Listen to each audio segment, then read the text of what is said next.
Every day, someone in America steps out of their house with a fresh paycheck that still feels thin, like a pancake that's just a little too flat to hold your coffee. That's the headline of a debt-driven society where financial security begins to sound more like a myth, and the middle class is quietly hosting its own funeral. In this video, we'll trace the simple, everyday ways our hopes and habits, interest rates, housing costs, gig economy rides, murder the American dream piece by piece. Think of it as a neighborhood watch that's accidentally vandalizing its own house. By the end, you'll see why your neighbor's make-it-rain savings log isn't enough, and how we can turn the tide before the ashes settle. Stick around, because if you thought the American dream was already a myth, you'll find out just how quickly it's disappearing, and how you can protect what's left. The post-war golden age, when one income was enough for the dream. The idea that one well-paid job could keep the family past, grocery shopping, the kids' soccer practice, and a weekend in town felt like a dream in the years following the war. Families gathered around lunch tables, and parents took turns borrowing the car for a trip to a new grocery store that stocked fresh eggs and butter that hadn't been replaced by questionable additives for decades. TV shows about the blue-collar worker rising up earned the family a sense of comfort. A stable paycheck meant a decent new car, an outright cabin on the highway, and a home that didn't feel like it was perched on a single tightrope of groceries and car payments. In that era, households often had a single source of income, but they were largely insulated from the kind of inflationary breath that hammered prices today. The grocery lists would still include fresh produce, chicken, and a modest amount of fish, while the lone wage earner paid a fixed mortgage each month that wouldn't jump like the price of a loaf of bread. The stability of that rhythm, wage, house, and life, created a template often borrowed by future generations. It represented one person's steady hand holding the reins of a cabin, a car, and a life that seemed, at least to those living in it, manageable. Neatly arranged compact homes became symbols of affordability and practicality. Kitchens were smaller but efficient. Appliances were reliable stall-slow thumps, refrigerators that kept produce cool, stoves that flared up at the right moment, refrigerators that already felt like a cozy vault. A lantern hanging over the table used low-fi fuel, and a crinkly television set in black and white modeled the living room. The idea of owning a working set of appliances, borrowed from the family's modest budget, felt like a progress milestone after years of being a grub in the war. Humor lived in the appreciation for all that could be done with a single wage earned from a corner factory, a wartime shipyard, or a secondary software line. It was an economy that still valued each day's effort, and the exchange of a hard-earned bottle of wine at the end of the week became a motivator that said, "We made it." Siblings would tease one by sharing that the lone breadwinner earned enough to drive a family on a road trip, but in reality, the family rode together on that one car. We still marvel that the meals and family time, all arranged on a single paycheck, persisted through the post-war years, constructing a sense that by perseverance, a decent life was an achievable dream, earnestly reaching toward possibility. The Great Decoupling. Why productivity rose while wages stagnated. Productivity climbs when workers finish the same amount of work in less time. Over recent decades, factories now ship the same volume of goods with fewer assembly line workers. At the same time, the paychecks of those workers have barely budged. On a simple level, companies wired up their factories with robots that can stack packages faster than humans. A warehouse manager once joked that the robots had the best work-life balance because they never left the loading dock for a coffee break. Automation is not the only culprit. Many firms outsource routine jobs to countries where labor costs are lower. A clothing brand places its design studio in one city and shifts production to another, saving the large amount of dollars that would otherwise go to the artisans. Even the gig economy has helped. A food delivery app pulls drivers so that each courier can take higher loads, boosting the company's output. Yet the drivers, though busy, still earn the same hourly rate as they did before the app existed. The result? Output rises on paper while the average paycheck stays stubbornly flat. Another trend is weaker collective bargaining.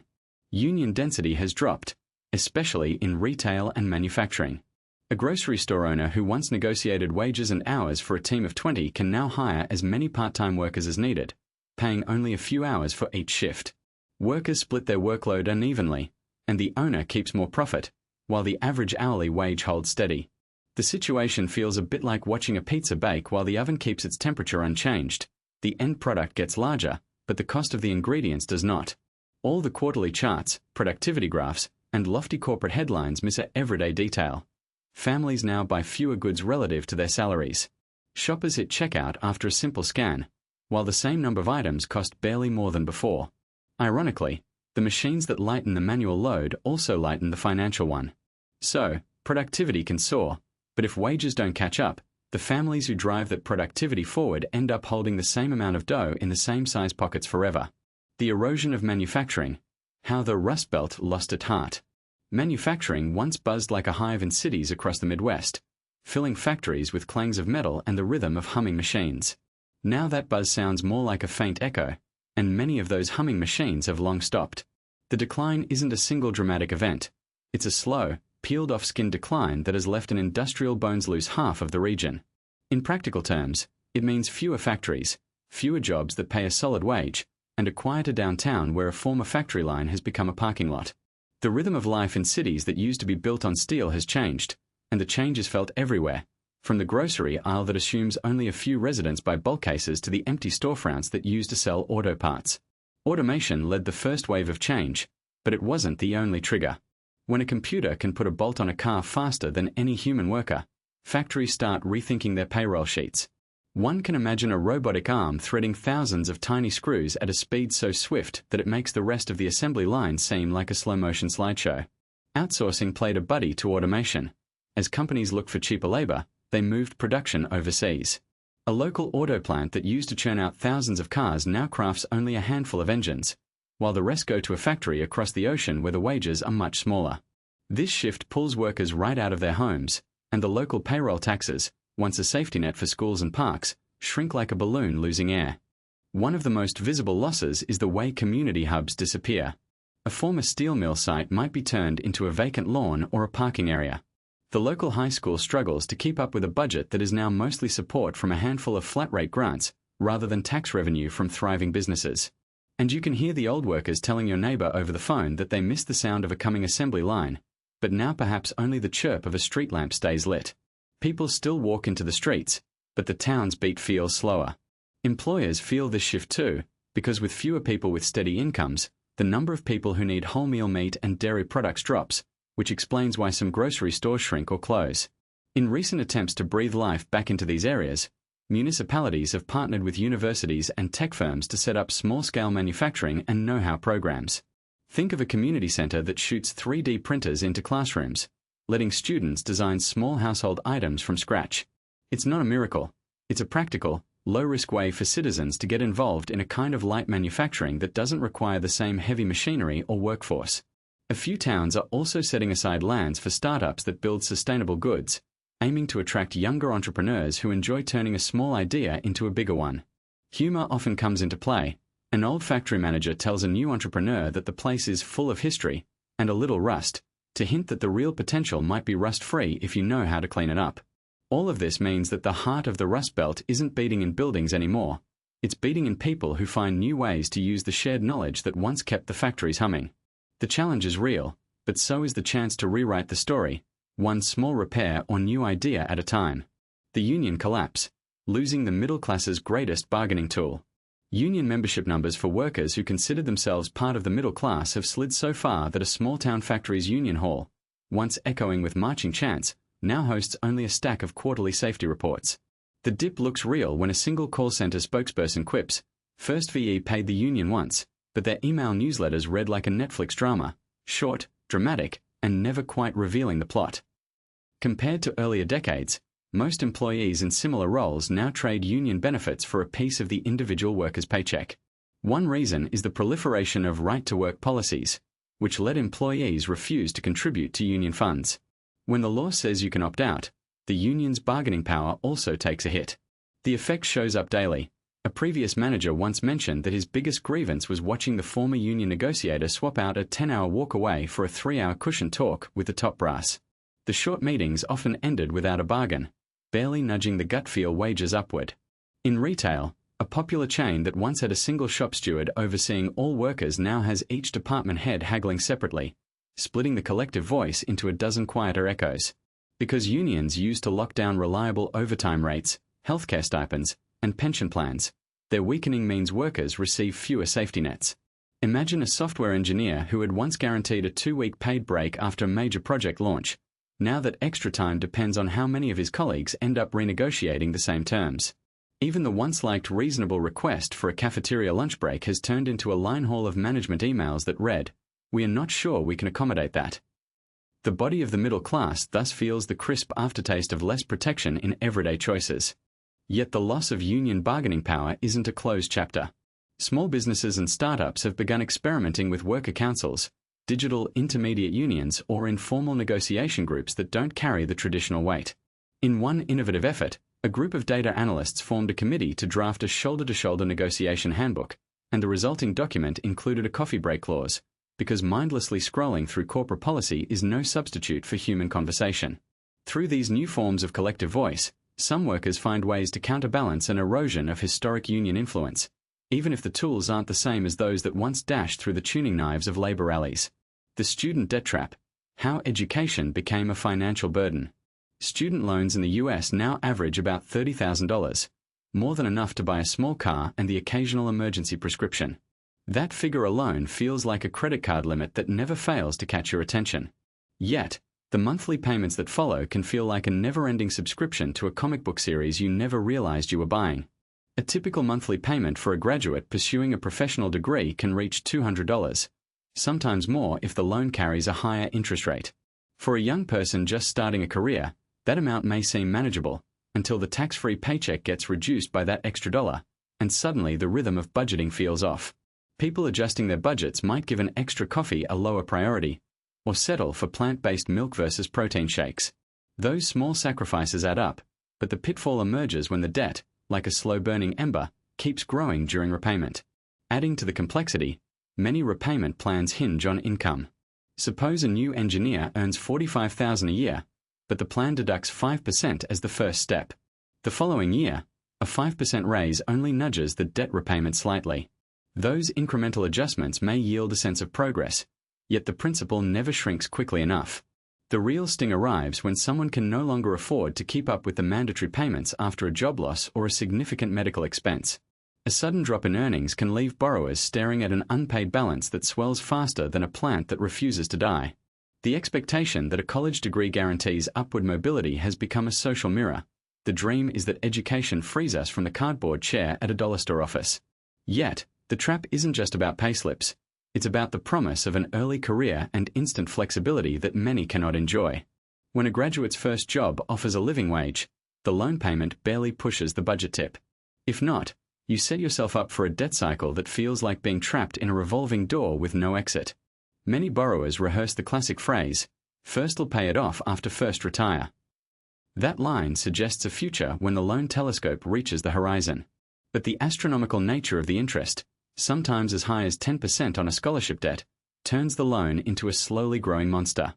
Even with federal income-based repayment, borrowers can hit a cap where the monthly payment is a small amount, but the remaining balance stays stubbornly high, extending the repayment yard to 30 or even 40 years. Consequences ripple beyond the bedroom. Couples might delay starting a family because they fear taking on childcare costs while servicing a loan.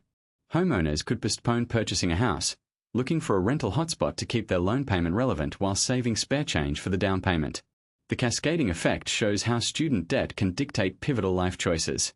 On a lighter note, some might joke that their loan statements resemble a weather forecast. It's only an interest if you're ready to see how much you're eventually paying. That humor, while lighthearted, often underscores the harsh reality that an education can feel less like a gift and more like a loan you can't ignore.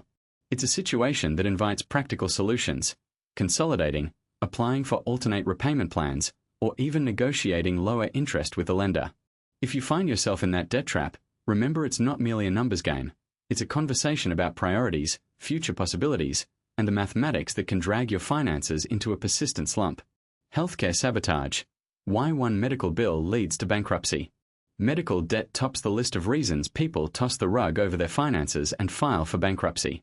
Nearly 1 in 12 people who file for personal bankruptcy report a hospital bill or an uninsured prescription as the trigger.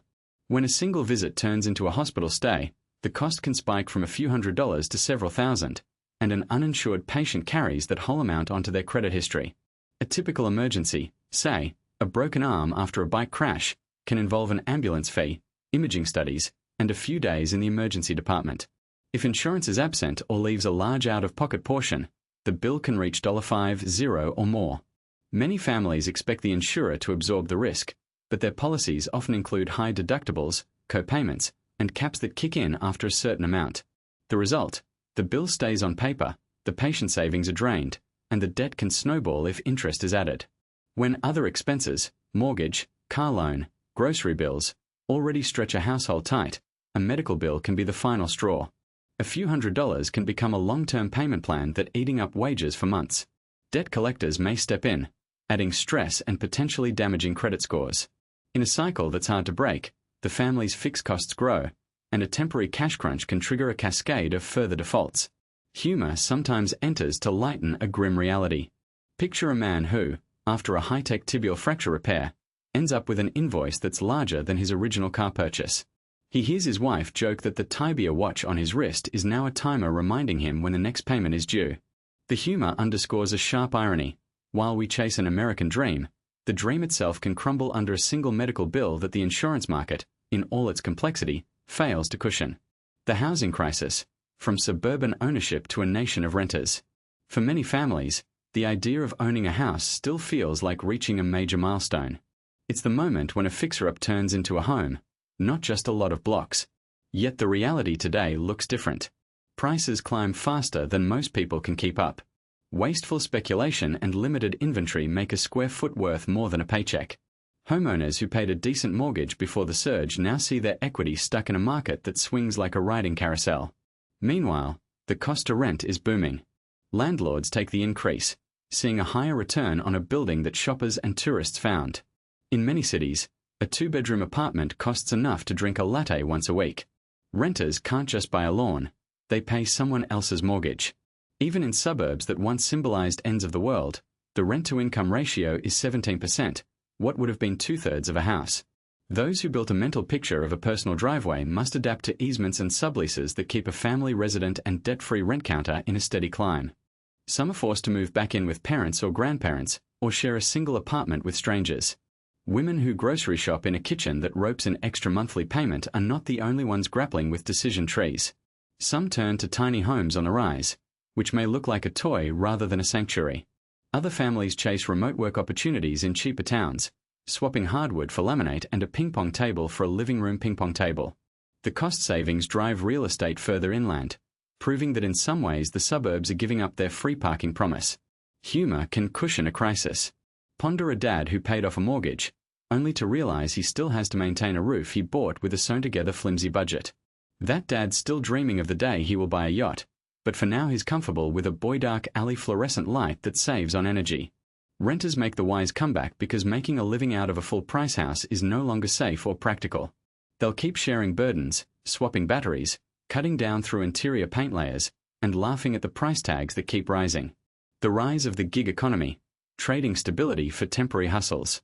More than half of Americans have signed up for at least one gig job in the past year, whether it's driving a rideshare, delivering food, freelancing, or lending a hand through a home-siding platform.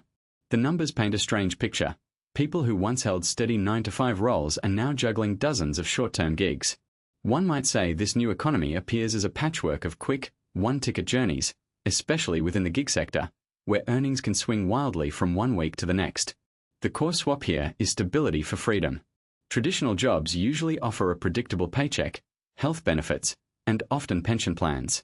Gig work, on the other hand, grants the ability to set your own hours and pick projects that feel personally rewarding. That flexibility can be freeing, but it also means you no longer have a guaranteed payday or employer-provided coverage for illnesses or emergencies. When the go-go driver cancels a trip because of a sudden rainstorm, the cancellation fee often wipes out a chunk of potential income. The cost is, at best, a better first can take a day off whenever first want, and, at worst, a lack of a safety net that once felt as reliable as a favorite pair of shoes. Think of a registered nurse who keeps a steady wage at a hospital but also spends evenings hauling groceries for a delivery service. She cuts the shift on a Friday morning because she just wrapped up a long night and then scrolls through the app for a quick job. The nurse's hourly earnings from delivering rise to a level that matches, or in some nights even exceeds, her regular pay. But the work is town-specific and alteration-driven. She must pack her camera in the car and decide whether to take the latest delivery first. Another common example is a designer who occupies a full-time firm, but uses VoFi, Upwork, and other platforms to turn idle afternoons into bonus income. Freelance gigs offer big money on a one-off basis, but also separate inventory of work contracts, no sick leave policy, and the administrative headache to keep track of legal payments. Because gig workers lose benefits like health insurance and retirement plans, they often respond by building savings and diversifying their payments. With no employer footing, workers typically opt to keep a portion of each gig's earnings in a high-interest account or expense reduction plan. The resulting practice needs fewer leaps into the unknown but takes careful vigilance. The gig economy's appeal is clear. You pick when, where, and how much you work. The downside is that the decision to trade a regular salary for the convenience of hustling on your own terms is not always as comfortable as it seems. If one gig flips over and the next one is a ghost, the shock can be jarring, especially when regular salaries give a sense of control over life that the gig market may lack. The credit card mirage, funding a middle-class lifestyle with debt. Credit cards were designed as a quick fix for everyday spending, but they quickly became a staple in many families' budgets. A typical middle-class household spends a few $100s each month on groceries, utilities, and a handful of discretionary purchases. When those payments slip past the bank's crafty wormhole, a revolving line of credit fills the gap, and suddenly the monthly bill bumps up, sometimes by an extra $200 or more, making budget sentences longer than a giraffe's neck. The interest rates attached to this line of credit can turn a modest $200 surplus into a cumulative debt of $10 over a year if the balance isn't paid in full. Storytelling the math helps. A 18.9% of annual rate means the loan's cost rises faster than a cat's curiosity, one that never sleeps. This compounding effect erodes leisure, savings, and, even if you're careful, half the paycheck you'd otherwise leave for emergencies. Typical American consumers carry an average credit card balance close to $6,200. That figure matches a grocery basket plus a splurge on tech gadgets, a new laptop, or a trendy coffee maker. The irony. After the first 30-day grace period, the bank starts charging a daily rate that may feel like a hidden tax. That hidden tax thinks every day one's money is in the limit beyond the grace period. When you unwrap that reality, the idea of a guilt-free payment plan fades. Families often use credit for renovations, a car loan replacement, or even funeral costs, believing these spending choices justify the debt. Humor kicks in when someone says, "First use the credit card to buy a living room-size pizza so we can both picnic forever." The punchline lies in the fact that the pizza's delivery fee and high interest compounds faster than the world's love of pizza. That debt voucher becomes part of a cycle: a meal, a coffee, a tote bag, a credit card, a debt ladder. The irony is that the mirage is a real, prolonged hovercraft hovering over a plain, hard-to-land mortgage, and everyone's dreaming of more. The death of social mobility. Why the ladder to the top is broken. Opportunity gaps widen every day. Surveys find that most college graduates, after paying hefty tuition and student loan debt, finish their first jobs earning barely enough to cover rent. The road that once promised a steady climb is now coated with potholes. Long-term research shows that the median income of people who grew up in middle-class families hovers close to that of their parents, not the promised upward trajectory. Short-term reality check. If you're borrowing for a degree, you're also borrowing for a budget that may never stretch. Wage stagnation lets the ladder's rungs curl up. Everyone knows the saying, "You ain't getting richer no matter how many years you work." It isn't satire. Even rapid career progress often only shifts one's position within a narrow band of similar roles, with pay differences that grow slowly. A long sentence describing how the widening gap between high-skill earnings and low-skill earnings compounds difficulty to climb. Many employees remain tied to the same salary brackets. The short clause? Their future upper limit looks less like a peak, more like a plateau. Education costs keep climbing faster than tuition in some states, making it harder for low-income households to afford it. If the price of a degree rises while the returns fall, the equation feels less like a gamble and more like a trap.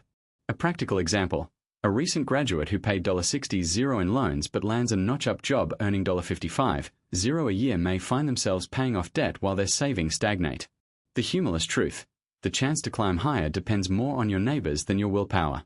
Real-world barriers meet systemic obstacles. Poor communities often have limited access to quality schools.